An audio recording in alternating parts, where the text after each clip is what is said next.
Hey everybody, Barry here again. I got something a little bit different today. But I don't even know if it's different because I'm after doing it like several times. So by now we know the transmission in this is completely cooked. It won't even move. Like I'm tired of talking about it. It won't even move. So I bought another van, like a $200 2500 4.8 Chev van. It's like the staple of LS swap stuff. It's got an 80E in it. I checked the RPO codes just to be sure because it's on a split year for a 6L90 or whatever, 6L80. So anyway, it has an 80E in it. I checked the bell housing. It isn't cracked. I drove it. I did a burnout, kind of. It spun one tire while I was trying to get it up on a dolly, and it moves. So I'm gonna go pull this thing out, and I think I'm probably gonna have to back the van in. I'll have to back it in through here, get it in between these ramps the best I can, clean up this state that I have here, and I'll have to jack the van up, pull the transmission out on my back. But let's see why I want to do that in here and not out there, because it's the middle of October in Newfoundland, and that means rain and sleet and nastiness. So that's what we have here right now, and wind. It's disgusting. So the van is back here. I've got to clean this up too because I don't like having a big pile of vehicles. This is not my land. I work here as a car cleaner. So my boss has been quite patient with me. So here's the last 80E. That one didn't work. I don't like you. You suck. Here's the donor 4.8 that I painted purple. Got an ugly yellow GMC. And here's the one that actually moves. This thing is long, dude.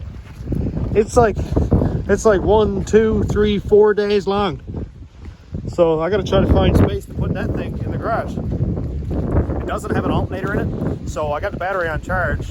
I gotta just kind of stick it in there, get it moving, back it in, try not to knock anything over, and we'll start scrapping. So that's gonna be today's video, and it's gonna be a lot of time lapse because it's gonna be just it's removing a transmission. But stop.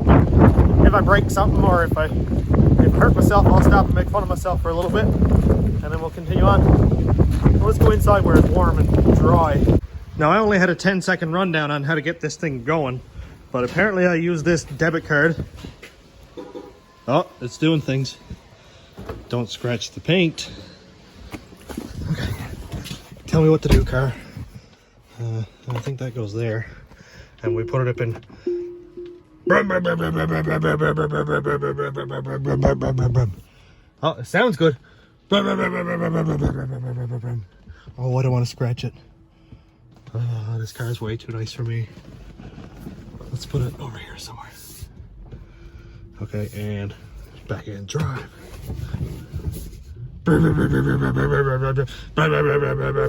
Oh, it's freaking out. Oh, relax. Oh, this makes me super nervous. I don't know how to put it in park. Oh, there's park. Click. All right. Now I don't know how to turn it off. How do I turn it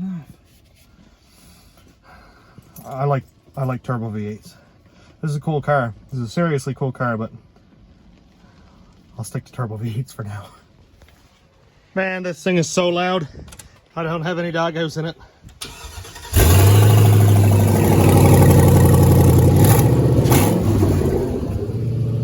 So unnecessarily loud. Woo, but it moves.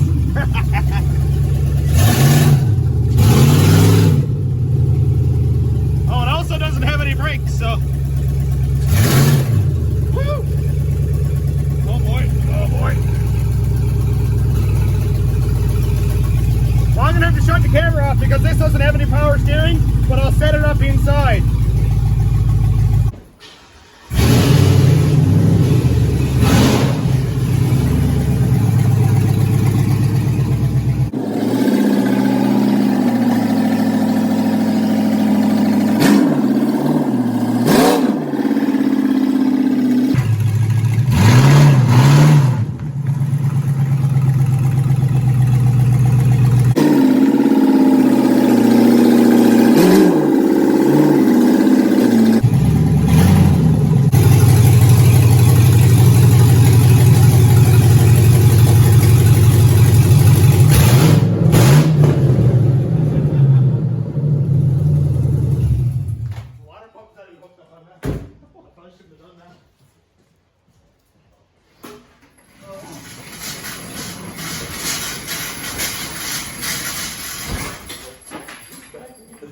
Dude, I can't believe that fit.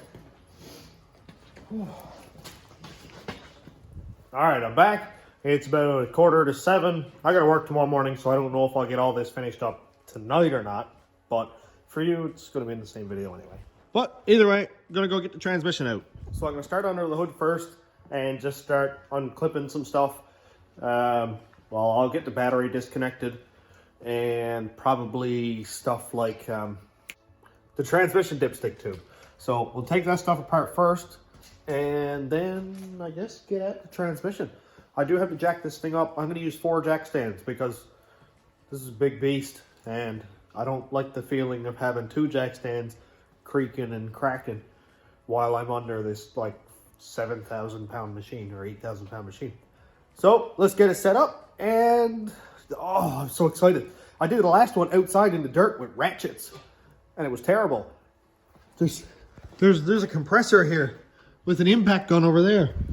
So I can just go bap, bap, bap, give it all the bap baps and this will be done in like 5 minutes ago.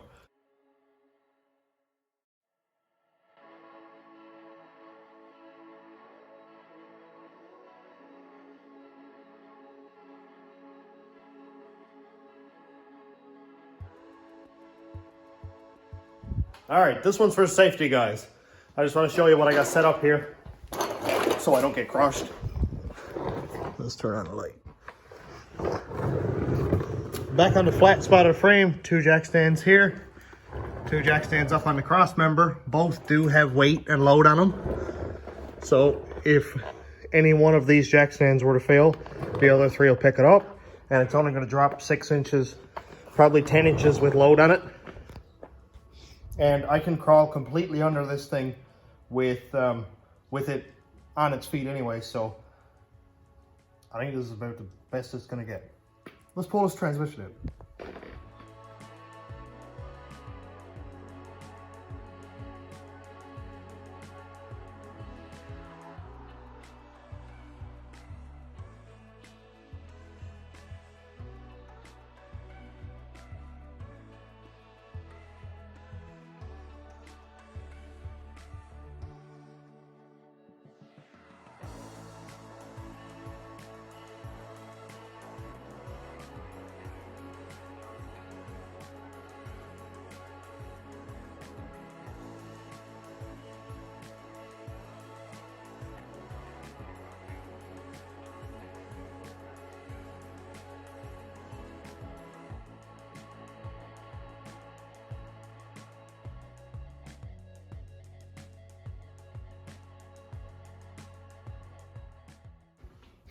Now, I don't know what color the transmission fluid is in this. It could be completely black. I don't know. But I'm about to pull the drive shaft out, so let's do it together. Let's see what's in there. I'm going to try to do this one-handed. Oh, it shouldn't be too bad, actually. Oh, it's red. Wow. Huh. I'm absolutely fine with that. Well, I got the drive shaft taken out and the cross member bolts are loose. The transmission mount to the cross member bolt is out. So I know that stuff is out of the way. It's really hard to get at, especially in these rusty Newfoundland vehicles. Like, rusty. Yeah. That stuff can be hard to get off. So now that I know that's out of the way, I'm gonna go and take out the starter, the lower inspection plate. That way I can turn the torque converter, pull off the torque converter bolts to the flywheel, and then the bell housing bolts, and pretty much just take everything else off. I've got to figure out a way to softly lower the transmission down, and I think I'm going to use a couple old tires, like, not that one, that one's new. I got a couple old tires that are hanging around here. I'll lay those down, let the transmission down on top of it, and then figure out how to get it down off of that. So it's gonna be a process. I don't really like, I really don't want to have another bell housing welded. So yeah, and also the dowels to the block, I sprayed those with Deep Creep like 3 hours ago, so hopefully that'll help something. Might be dumb, might work, who knows. But I'm going to continue on and hopefully have this thing on the floor in a couple hours.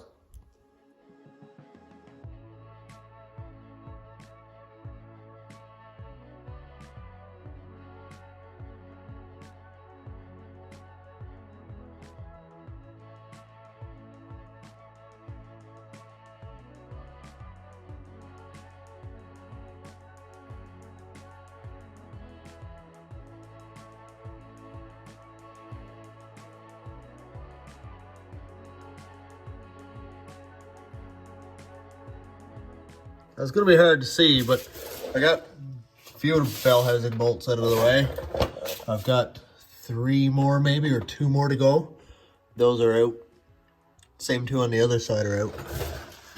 Torque converter bolts are out, as you can see. Starter's out of the way. I'm going to disconnect the transmission lines. This kind of scares me, because if the person didn't stop in time after this rusted out, that'd be bad. That wouldn't be very good at all.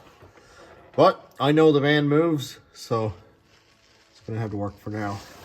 One of the next things I'm gonna have to do is remove the exhaust. I'd like to keep all this here because that's nice straight exhaust. I can use that on the Cadillac or something else. But it's gonna be really hard to get at. To get the transmission down with that there. So I might have to cut it right on the other side of this 90. Or something like that, just to move it out of the way. Take this piece out of it. I can just pull this one back straight, so I can cut it off right at the muffler back here. And other than that, not a lot to it. So I'll cut both off back at the muffler. And this turning pipe right on the other side back here. So I got lots of straight there. And I'll still have a 2.5 90. With what looks to be, I don't know, probably a 60 degree or 80 degree or something there. So that's a nice one to have too. And also an S right here. I guess next I'll go ahead and disconnect the transmission plug-ins. Get those out of the way. I'll poke those up here somewhere. And get the rest of the bell housing bolts. And it's just about ready to come down.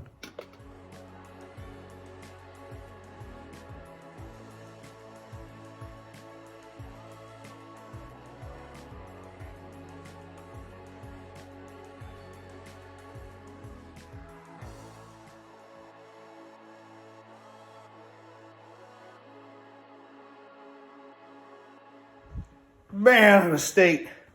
I just cut off those transmission lines with the Sawzall. I wouldn't suggest doing that. It makes a big mess. Let's see what it looks like. The fluid looks fine. Kind of a hard glare with that going there, but it's not dirty. It doesn't smell bad. I'm fine with that, man. Perfect.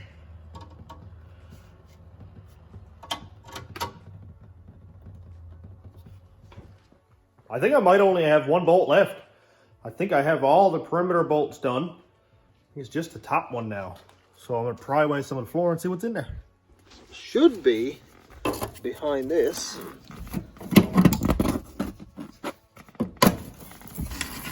Yow! Oh, look, a bolt.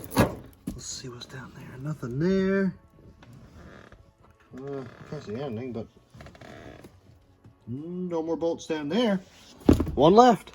I'd rather not have all the fluid drain off at the back of this transmission and make a big state on the floor. So I'm kind of hoping this junkyard spare yoke that I have, hopefully it's going to fit.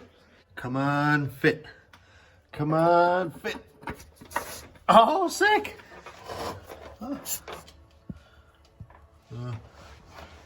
Looks like it fits. Looks like the oil seal is the correct size anyway. Well, that'll do it. No leaks. Just gotta wait for this to finish draining off, and then I think it's ready to come out. 3 bolts left. This one, and this one for that cross member.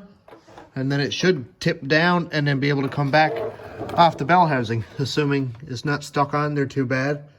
But I'll pry it ever so slightly to get it off without cracking the bell housing.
All right, Rodney had a plan.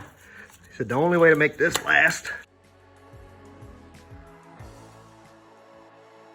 Now that we got it cleaned up, he said the only way to make this last is to put a sticker on it. There we go. Oh, I creased it. Well, all the best. Well, the transmission is out. I guess it's time to start taking this junk out. We'll get the 4.8 out. I'm going to cut the whole grill out of it. And then, well, I guess I'll throw it in the pressure. Perfect.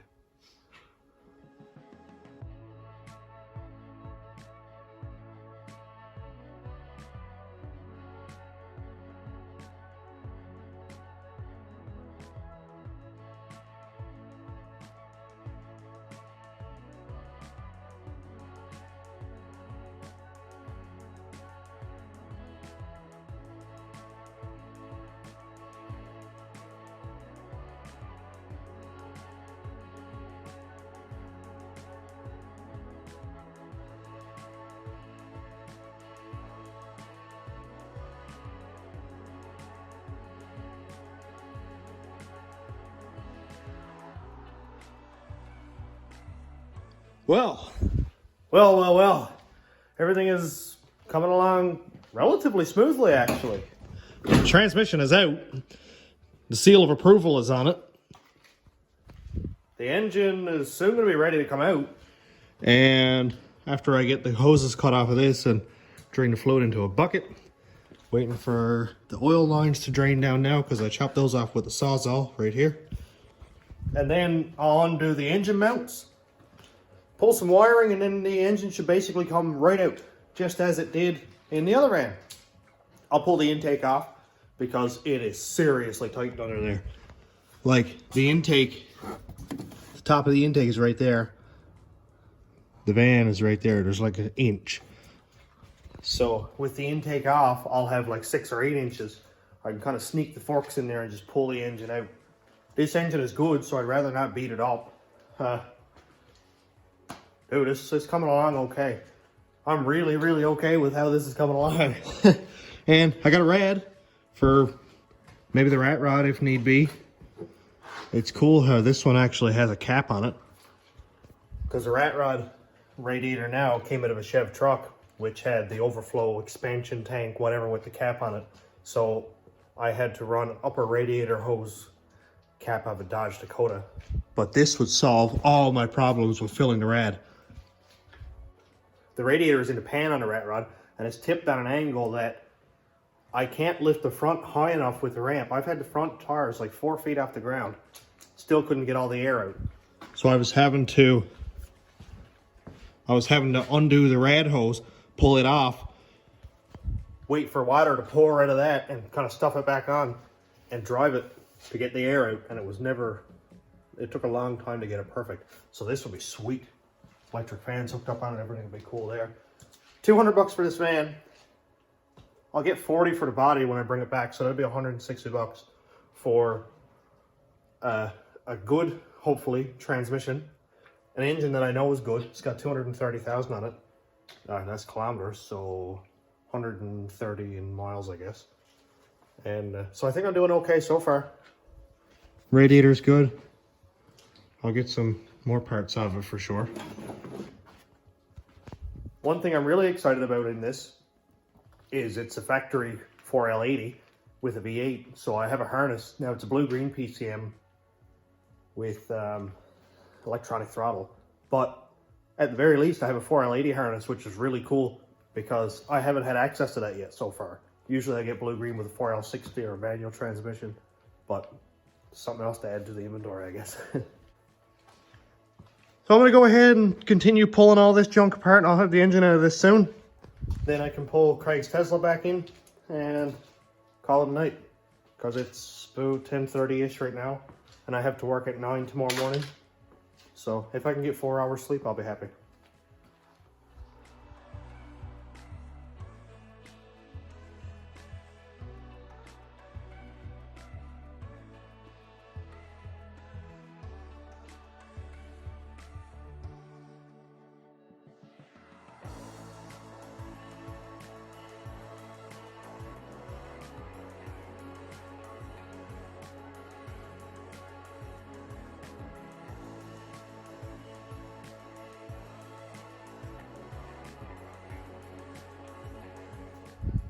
Well, I'm sad to say that it is 11:30 right now, and I just missed a call from Cass, so I'm pretty sure my week is over. But all jokes aside, this thing is just about ready to come out. I just have to get inside, pull the intake off. Now, all this stuff is going to be like tomorrow, but yeah, pull the intake off. That gives me lots of room between the coil brackets here and the top of the firewall. And undo the engine mounts. I think that's pretty much it. I collected most of the coolant. Some of it came down here, but I'll throw some kitty litter on top of it. Some of it's still draining out, actually. Wow, that's terrible quality. Anyway, yeah, I'll throw some kitty litter on that. This engine should be out in probably an hour and a half tomorrow after work, maybe. And so obviously the Tesla's not going to fit in here. So I'm going to pull it over in the forklift bay, let this thing settle all night, let the coolant run out of it into the bucket, and I'll continue on momentarily. Well, it's a new day, and I am going to take the engine out today. Obviously, earlier that thing came out. And also, I made another shirt. I kind of got bored, and I was like, well, I might as well just keep making shirts for the channel. So these are all like greasy and old dirty shirts that I've been working around the garage with on. And I can't wear to work or in public. So I figured, hey, I'll make some good use out of them and kind of make it. So this one's green, and Cass said it looks like it's glow in the dark. I made a bunch like with a blue background and a red background just for a laugh. So you're probably going to see a lot of that coming up. But this thing is just about ready to come out, actually. I just need to undo the engine mounts down here. Take off the top. Take all this junky stuff out of the way. I might keep that loom because that's really good looking. A lot of good stuff here. I'll throw everything here that's in the way. Probably take off that AC compressor. And I'm just going to plug away until I get this thing out. Because this thing's got to get out of the garage before Monday. And it's now Saturday night. So I think Cass and the girls and I are going to have like a movie day tomorrow or something like that. So this has to be done tonight.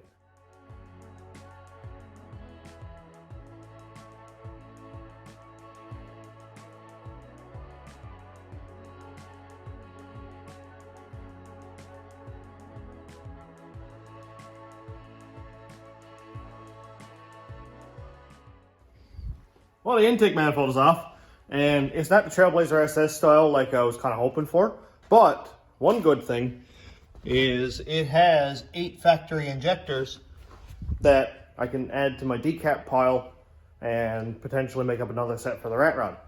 Because the rat rod's injectors right now are in the Caravan, so I'm going to need another set. Fun. A lot more decapping to go. But right now, I'm going to take all this front accessory drive off. That'll free up a lot of space. I'll be able to get my chain in there. So I'll just gun off all the bolts right here for like the power steering setup, over here for the air conditioning, and all the 10mm bolts back here. One really, really cool thing about this is now I have a spare water pump for the Caravan. Because the Caravan has a van style on it right now. You can see that the water neck comes up here off at an angle. The truck one comes up straight and then sticks out. And it's really high, it's really awkward looking, and it puts the hoses a lot closer to the hood than I like to, than I'm comfortable with. And if you can kind of see in here, barely, you can see that the van water pump does the same thing right here. So I'm finding a lot more parts in this that I can use than I actually expected. So that's always a bonus.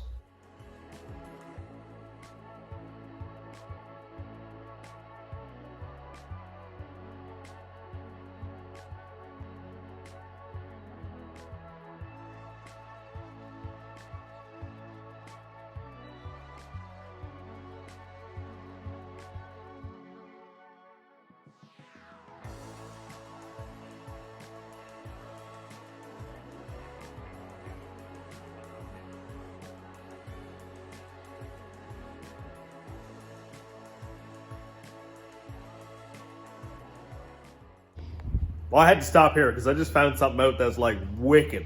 I had no idea before. This thing has the 99-06 style PCM. The last one that I scrapped was 07 up, which had the, I think it's E38 PCM, which I don't have here. I think this is it. Yeah, I think that's it right there. So that's the E38. Obviously, it's completely different. So this one here was bolted just like this to the inner fender. And the coolest part about it is it's completely flat. It's got 3 mounting holes here, where if you had a flat inner fender, you could go bap, bap, bap, done. PCM is mounted. Do you know how hard it is to mount a PCM that doesn't have any mounting points on it? I had to take the little bolts out and bolt the PCM directly to this plate with the case bolts. That's dumb. I don't want to be at that. Dude, if I had known this, that's wild. And it's so easy. You just do that. Unlock these 2 tabs that I can't do one-handed, I'm sure. Okay, I put the camera down for a second, but unlock these 2 tabs. And, man, that is in there. It ain't falling out. My gosh.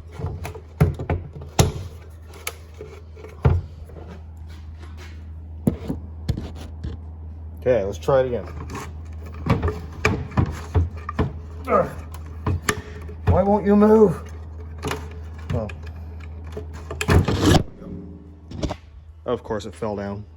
But anyway, that's it. This is the mount. I wonder if there's GM part number on this. It's the closest I can see here. 15124946.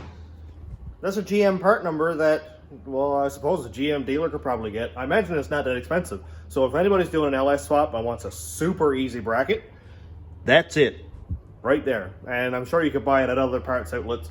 I'm not sure if we can get it here at CarQuest, but if we can, I'm probably going to order one. That is mint. That's definitely going in the rat rod. Let's get back at it.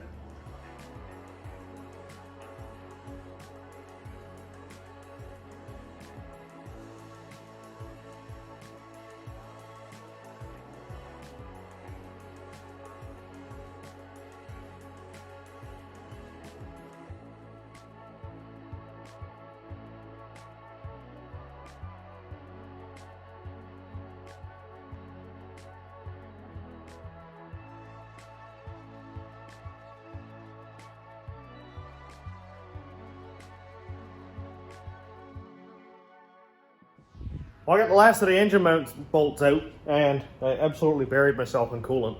So I didn't realize that the valves were shut for the heater core hoses.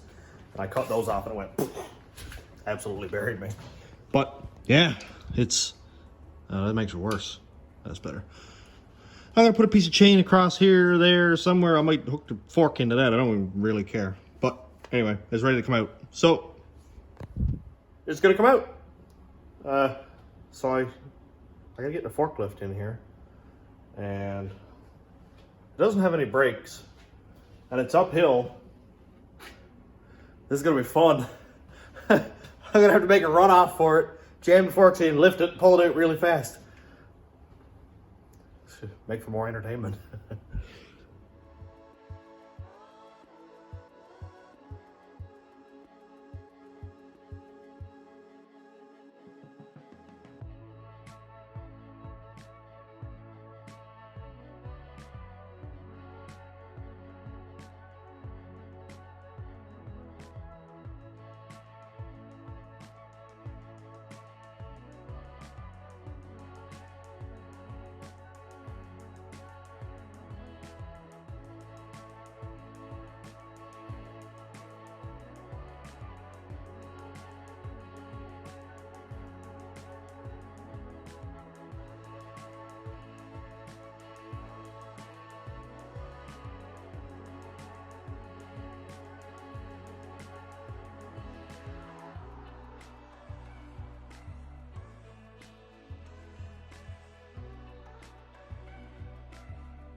Well, that didn't quite go as intended. It's a little bit upside down. I wonder how that happened. Forklifts are not the most intricate machines, and I am not a very intricate operator. I'm gonna tip that over before it dumps all the oil on the floor. Well, now that I got a huge mess made, like, That's a mess. I don't like having a mess. So I was gonna hook this onto the dollies, drag it up to the crusher, and get like 40 bucks for it. I don't even think I can mess with it. So I have 3 vehicles here that gotta go. So I think I'm just gonna call the guy from the crusher and say, hey, come take these 3 vehicles, because I'm sick of looking at them. And I'm sure Craig is sick of looking at them. So I'm gonna roll this thing well out of the way. I'll probably have to start the Cadillac and get some lights going there so I can see, because it's quite dark. It's like, I don't know, midnight. So yeah, I'm gonna get rid of that thing. And then clean the floor. That's a good way to end this video. Cleanliness.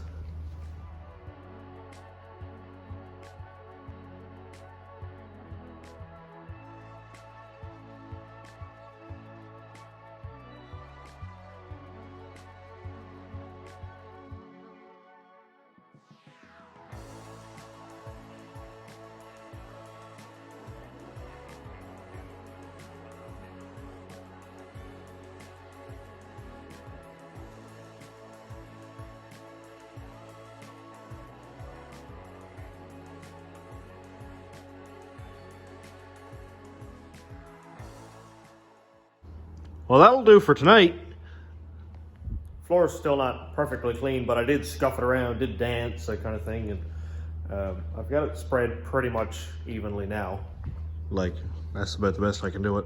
I'll scuff it around a little bit before I go, but it's relatively clean. I'm going to let it soak for tonight. I'll come back tomorrow and scuff all this stuff up. I don't normally make this big of a mess. I had to buy 2 bags of absorbent, which usually is only a 1-bagger, but no, this is 2. So, oh, one thing I wanted to point out, I thought this was different. This is the tack module for the electronic throttle. Here's the pedal, and you can see that I have the wires cut. That's because the van, the gas pedal wire went way up and under the dash, like across the dash and then out the firewall. And obviously I wasn't chasing a whole harness to do that. Like the truck one comes out of the pedal, right out through the firewall on its own little harness, and you can just unplug it, pull it through, nothing to it.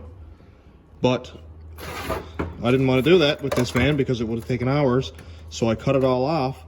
But it's cool that they're all the same color wires. So it's as easy as just joining the purple to the purple and the blue to the blue and all that. So I've thought about using this system on the rat rod and going with a blue-green PCM and using an electronic throttle and all that, because I'm going with the D-stroke 6-liter big cam. Well, big as I can go in there anyway, with 600 lift, so big enough cam for me, and it's going to be revvy, so it'd be kind of neat to be able to use electronic throttle just because it's different, because I haven't really done much with it before besides Cadillac, and I think that'd be kind of cool. So yeah, I've got it set up anyway. I got like more PCMs than I know what to do with. I have like 6 PCMs or something, and a bunch of them are 0411s. But I'm not really going to need, I think it's called resolution. I'm not going to need the resolution in the rat rod, because I'm only going to be running a 1-bar speed density, so really I only need up to 105 kPa.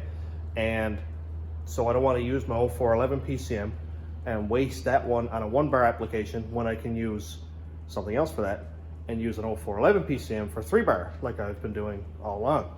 So it makes way more sense for me to do that setup in the rat rod.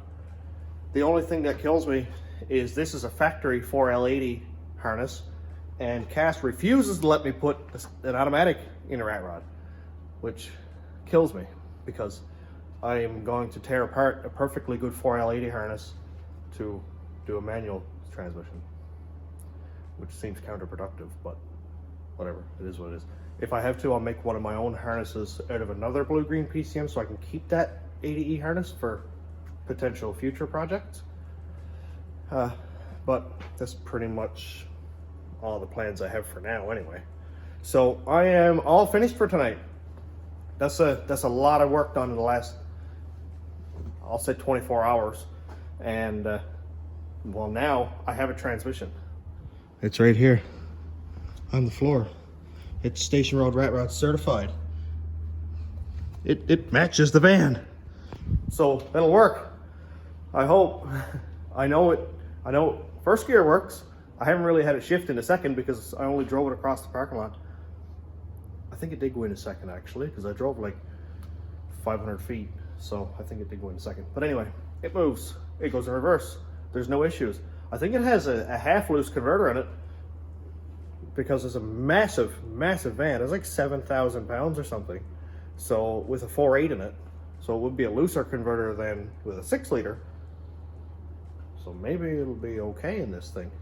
Well, you're trying to move a 7,000 pound van with a 4.8 natural aspirated down to a 5,000 pound van with a 6-liter and that. So I think it'll have no issues moving out, especially with sloppy trans brake when I get that figured out. I'm gonna stop this right here before I start rambling on too much again. And I just wanted to say thanks for hanging in. Thanks for everything that you guys do. You're all amazing. You are the reason that I keep doing this stuff, and I'm enjoying every little bit of it. So thanks for watching. Thanks for subscribing. Thanks to my patrons. If you want to check out my Patreon, it's patreon.com/stationroadratrods. And if you want to check out the Facebook group, there's like 1,500 members, and it's all a good crowd. Post pictures of your project if you got anything on the go. It's Station Road Rat Rods YouTube on Facebook. So yeah, thanks for watching. Have a good night, everybody.